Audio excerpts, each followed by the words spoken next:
Hello everyone, welcome back to Grow Big English. Grow bigger in English with Grow Big channel. How are you everyone?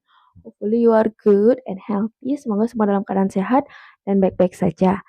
Hari ini kita akan belajar tentang who versus whom. Perbedaan who dan whom. Walaupun penulisannya mirip, sebenarnya penggunaannya berbeda loh.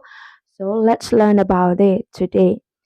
Jadi, sebelum kita mulai pembelajarannya, before we jump to the lesson, would you please help me to answer number 1? Bla bla bla did this. Siapa yang melakukan ini? Nah, ketika kita bertanya, siapa yang melakukan ini? Jawabannya adalah dia. Dia yang melakukan ini. Jadi, she or he yang melakukan ini. Jadi, dia di sini adalah sebagai subjek, orang yang melakukan sesuatu.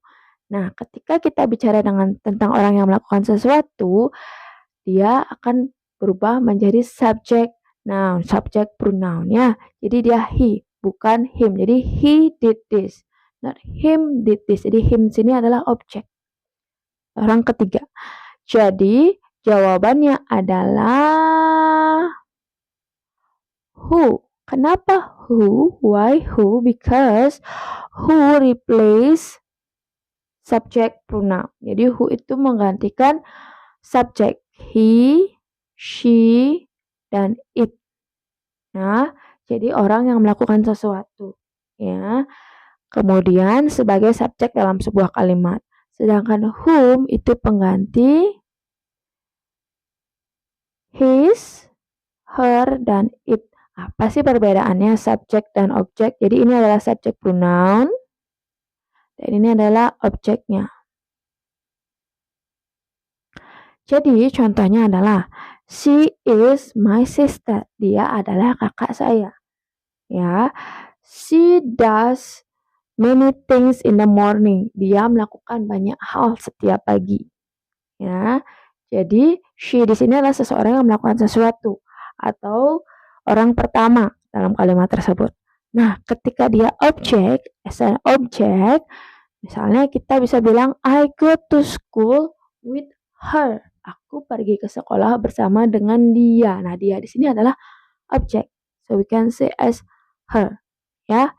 Jadi jawabannya adalah who. Oke, clear? Oke.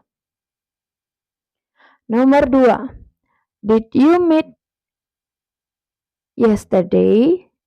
Siapa yang kamu temui kemarin? Nah, kamu jawab seperti apa? Apakah aku bertemu dengan dia sebagai subjek, dianya subjek, apa aku bertemu dengan dia sebagai dianya objek? Karena di sini sudah ada akunya, automatically. Yang ketiga itu adalah dianya yang di sini adalah him. Kenapa? Karena dia adalah objek. Kedua, dalam cerita tersebut.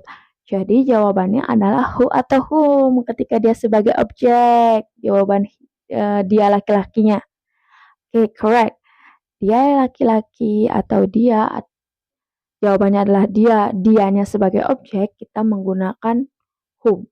Ya, jadi untuk menanyakan pertanyaan di mana jawabannya adalah orang yang kita bicarakan sebagai objek. Oke. Kemudian, yang ketiga. Bla bla bla fix my bike, memperbaiki sepeda saya. Siapa yang memperbaiki sepeda saya? Nah, jawabannya adalah dia subjek yang memperbaiki sepeda saya atau dia objek yang memperbaiki sepeda saya. Oh sorry, supposed to be bike here.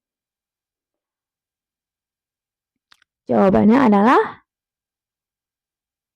ya, dia subjek, dia yang memperbaiki sepeda saya. Jadi dia yang melakukan sesuatu, jadi dianya itu adalah subjek. Jadi jawabannya adalah who. And then number 4. Blah blah blah did you invite to the party? Siapa yang kamu undang ke pesta?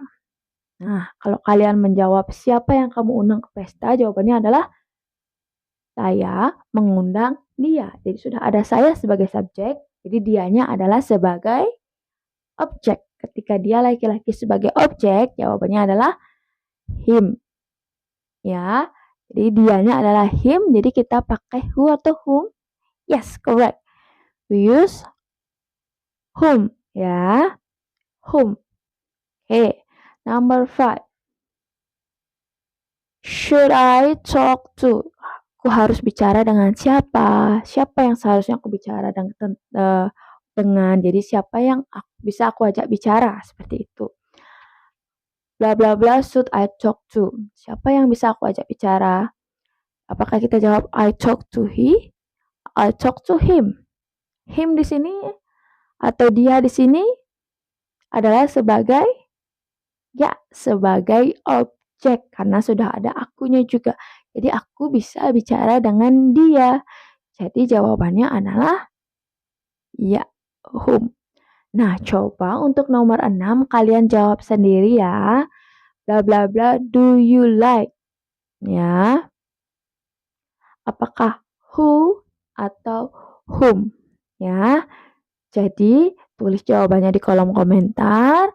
Dan thank you for watching. We'll see you again in the next video. Don't forget to like this video, subscribe, and if you think this is beneficial for you or someone might need this video, you can share it to them. Yeah. Thank you so much for watching. We'll see you again in the next lesson. Goodbye.